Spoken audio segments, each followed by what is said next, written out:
So I've been experimenting with X402 payments as a protocol. It's just another web protocol that allows you to essentially connect an API endpoint to an AI agent.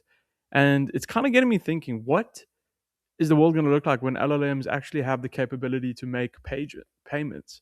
It's the new kind of commerce layer to AI agents. And I think it's going to unlock, for the first time, what we see is actually agentic commerce. An AI can't open a bank account, it can't do KYC. Every payment system we have assumes that there's a person with an identity on both sides. And with stablecoins, it kind of just sidesteps that because on chain transactions don't care who you are. They care that you have the right cryptographic keys. So now an AI can actually hold value and move it around without needing a human to authorize every single step in the AI workflow. And I think that's what's changed, and that's what's kind of leading to agentic commerce.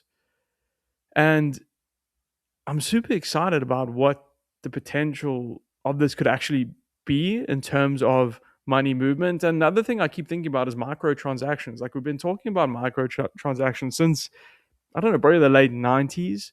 The internet was supposed to, enable paying fractional payments essentially, whether it's for an article or compute power. The fees on normal payment rails kind of just ate everything.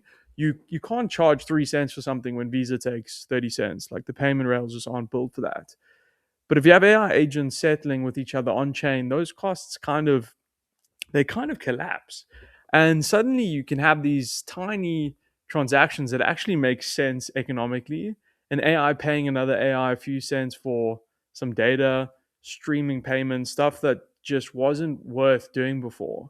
Like I don't know exactly where that goes, but it feels like something changes structurally when that becomes possible. And I don't know, the thing that frustrates me when I'm actually building, like with Claude Code, or if you have any experience with kind of terminal agents, like they can follow these kind of tool chains and they can run autonomously. You do have to inject like a bit of manual workflows into it, but like you can just imagine when AI agents can go out there, perform research, perhaps initiate an X402 payment protocol payment, and then it comes back to them and they can access maybe proprietary research, proprietary data.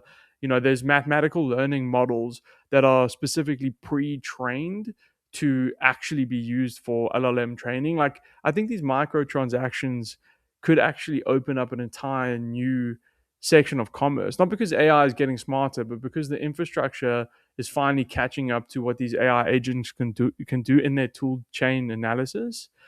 And I just think that, like, I'm excited about what the potential, you know what does the world look like with AI agent commerce? Like stablecoin volume, this last year has passed Visa.